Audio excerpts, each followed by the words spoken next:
I'm Roberto Di Meglio, Ares Games. I'm one of the directors and responsible for development and production of our games. Okay, thank you. What's your new release? Okay, there's several new interesting things here at the show. I couldn't bring them all because we don't have enough time, so I hope I chose the most interesting ones. So let's start with The Rich and the Good. Yeah. This is also a game which is coming to Korea soon, by the way, so I think your audience can be interested because it's coming to Korea with Gameology. Oh, Gameology? Yeah. Yeah. So the Korean edition will be out really soon. I think like next month will be out. For the moment, it's in English, and it's a very interesting game. It's an economic game with a couple of very nice twists. The core concept in the game, maybe we can show more easily on the board rather than unpacking everything, is that the players are manipulating the stock market. Do you want to show the components inside?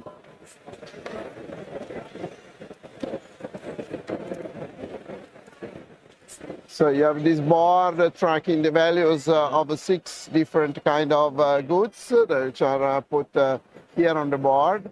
And the core concept of the game is that it's managed by card holders, and each card holders is shared between 2 players. So we'll have one card holder shared with my neighbor here, another card holder shared with the neighbor here.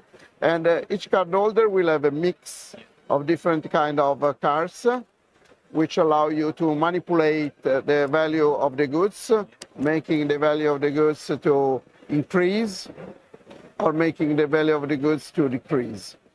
So in every of your turn, you will pick up one card from the holder here, one card from the other holder, and one card you play for the full effect, while the other card you play for the written effect. Yeah. So for example, if I can play this, I can make the call value increase by 4. I can make the rubber value decrease by 2 steps. So the combination of, you know, some of the cards, but not all because you don't see the holders from the other players. You draft from the holder together with your neighbor, yeah. And making the value full or half can make a lot of difference. And of course, you can buy and sell the goods. But the interesting element is that you don't just buy and sell, but just as the title says, you have to be not to be only the richest one, but you have to be socially responsible. So you have to give something back to the society in the form of charities. So every time that you buy stock, so stock is represented by these stock cards, you can decide to put some of your stock, which is hidden from the other players, in charity.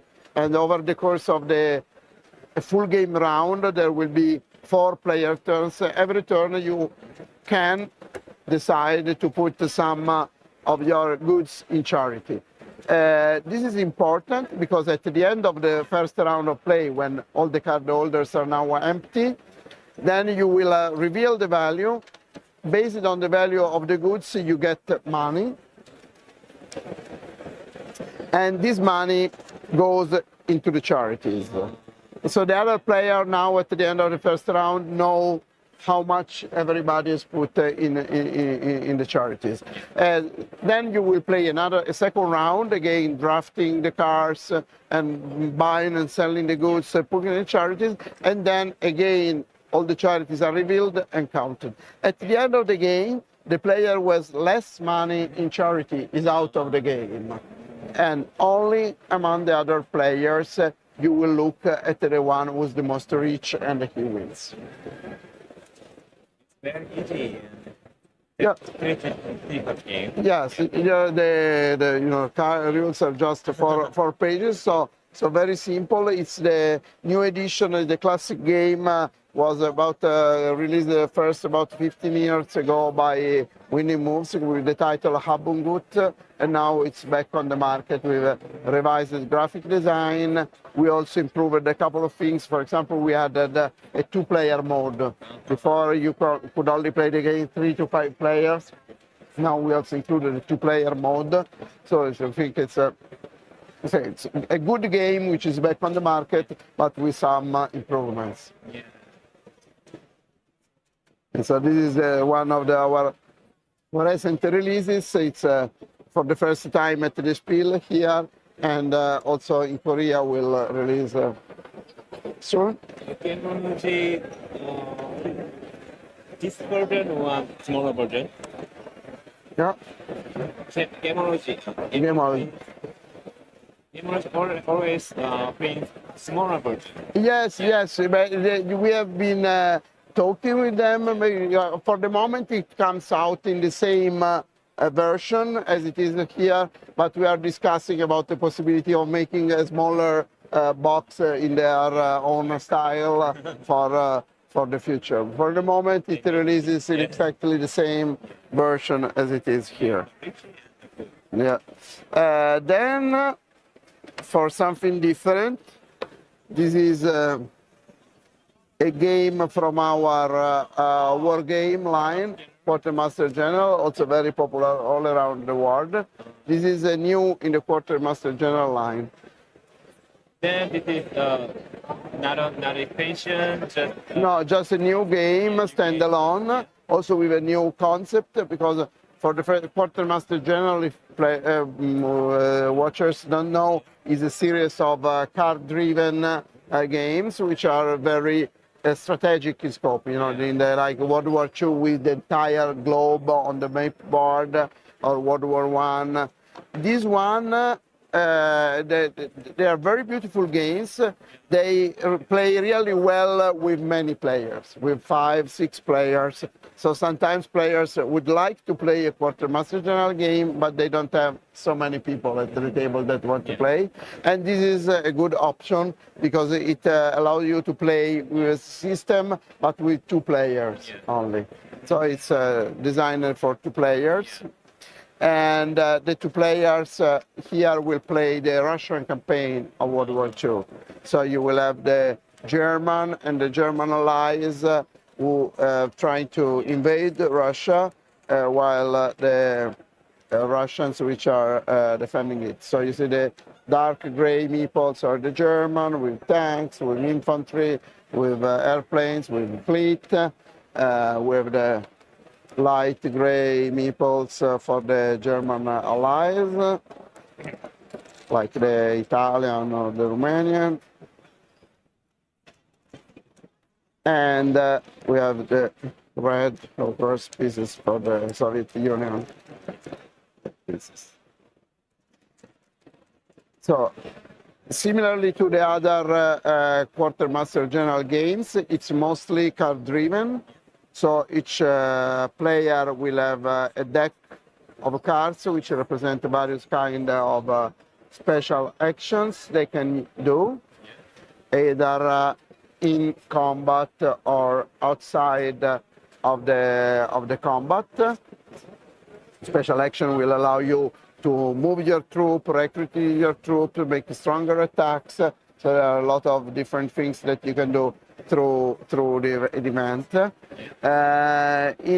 So it's mostly card driven. Your main actions in a turn are playing cards to do things with your armies. And this is similar to the previous Quartermaster General games. In the previous Quartermaster General, the turn is just play a card and do what the card says. So here the game is a little bit more tactical. It's not the entire war, but we are just closing in. So there is a little more of a difference between the different type of troops. So that the infantry and the tank and the airplanes, of course, are all different from each other. Say, for example, the tank can move twice in a turn. The airplanes can fly over zone. So it's a little more detailed in the way. Still, you know, abstract because it's a grand strategic game. but a little more detailed than previous Quartermaster general games. The combat is a little more detailed because the various type of units are also important, and you can influence the combat also through the use of different cars. So it's a very interesting evolution of the system. Yes, because Quartermaster General was a different game. Yes, yes. The World War II is up to 6 players, and World War I is up to 5 players. Yeah. And so the good thing is that this one you can play with 2 players only. The idea is that this will be a trilogy of games. We're starting with East Front, then the Mediterranean, the Southern Front, and the West Front. So over time you can make it again a multiplayer game if you want, but you can also play it as just a player. And two more games will be. Yeah, yes, Mediterranean front and West Front. So you combine all the boards together. It can be, say, for a bigger playing experience. So this is this is brand new. He just arrived here at the show yesterday afternoon. So it's people who are at the show wants to check it out at our booth in all the 3. Yeah, it's. But the dealer will be stores in a couple of months. For the moment, we don't have a Korean edition planned yet, but who knows? Maybe it arrives. Okay.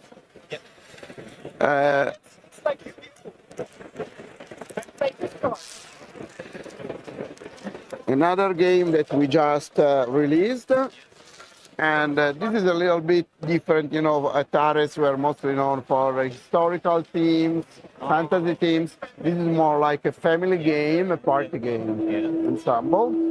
And this is a game developed by Italian studio Ergoludo, which we have made a partnership with for the worldwide English distribution of this game. And it's a very nice visual games based on very beautiful illustrated cars. So you see it's still sealed, but we can open it.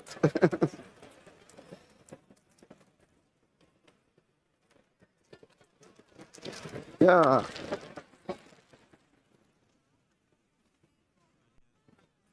Yeah. You see the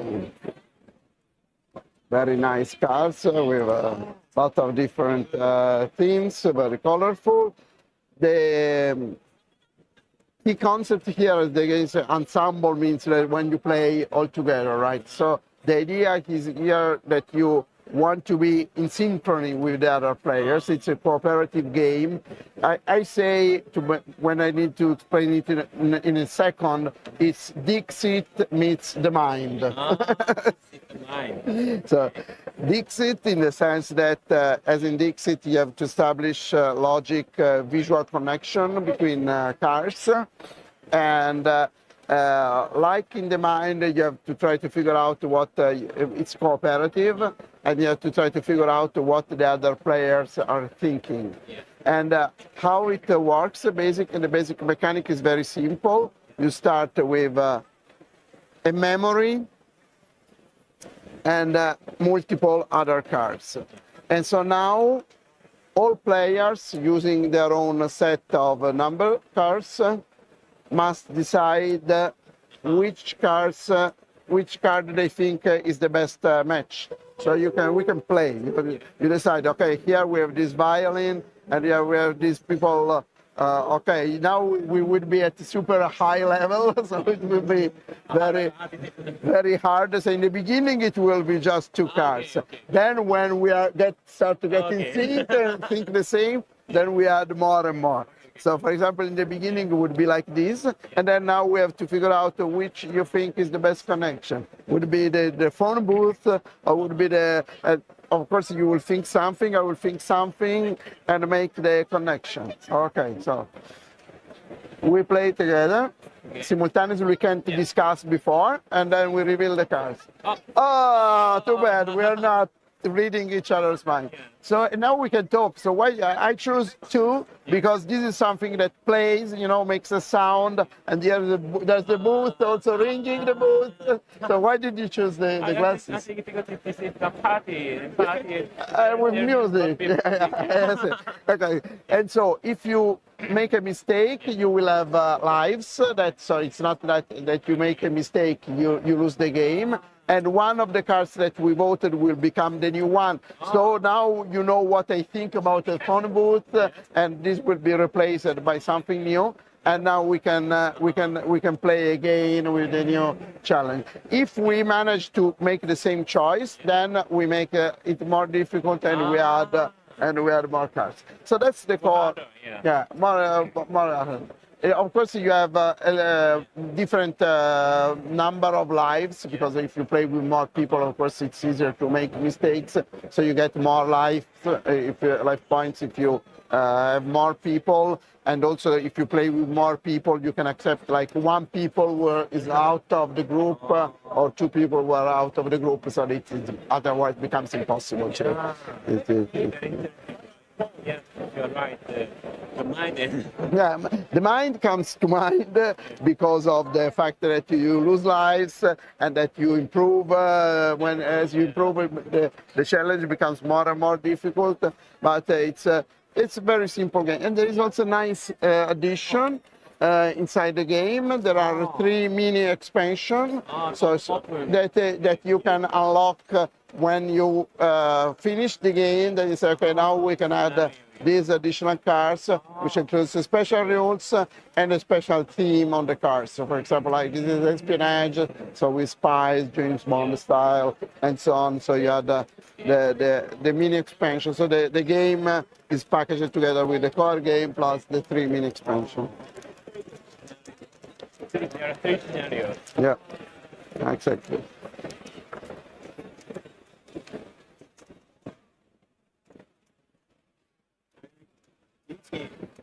Yeah, it's very nice. It's very successful. A lot of people are playing at our booth, having fun. And last I have here is the long awaited, sorry, which flew away. Kings of Middle-earth, which also arrived yesterday in the evening. So, Kings of Middle-earth is the new expansion for our most popular game line, War of the Ring. And Kings of Middle-earth is the 3rd expansion for the game. Oh, you mean it? You know, it's Dane. Dane Ironfoot was the king of the dwarves of Erebor. And the scene is Dane standing over the dead body of Brand, the king of Dale, while the orcs are besieging Erebor. So here we have a very interesting addition to the game system, which is centered around the sovereigns, the 5 kings of the 3 people.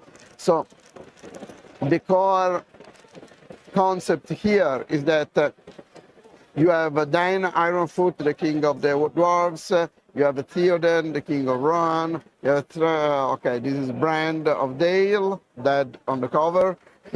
Thranduil of the Woodland Realm, and Denethor of Minas Tirith. So the 5 sovereigns of the 3 people in the beginning are just like regular leaders in the game, and they are placed on the board in their own capitals. During the course of the game, there will be a fight between the Shadow and the 3 peoples to control the minds, to control the will of these kings. So the 3 people player, you know, like in the story when Gandalf goes to Theoden to get into fight and get out of your throne and go and fight. This is awakening a sovereign.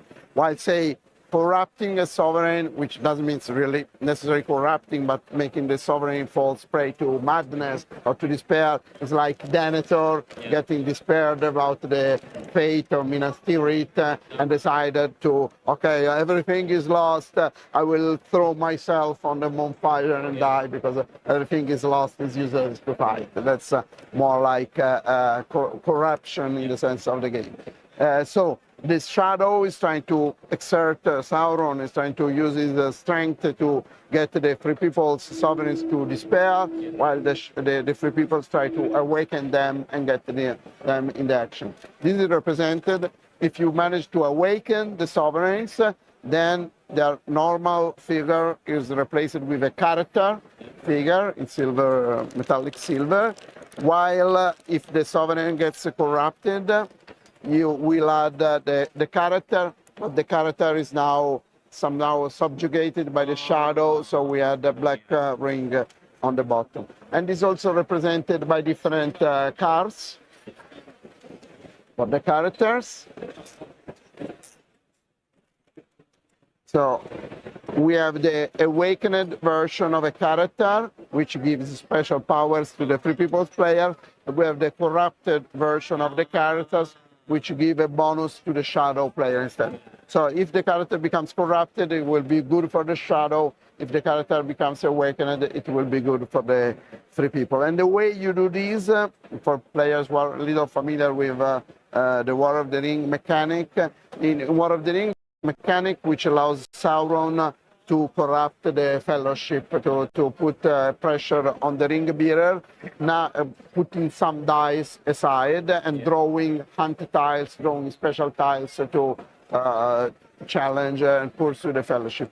Now the Sauron player can do the same against the sovereigns. So the dice, instead of using those dice to hunt the Fellowship, now he can use those dice and those tiles to try to corrupt the sovereigns. And we also some new shadow characters. So you see them here. So Ugluk, the Shadow Mirkwood, and the Black Serpent. And these shadow characters, they are called the Dark Chieftains, and they give special benefits to the shadow. So there's a leader of the Saudrons, leader for Isengard, and the leader for the Sauron forces.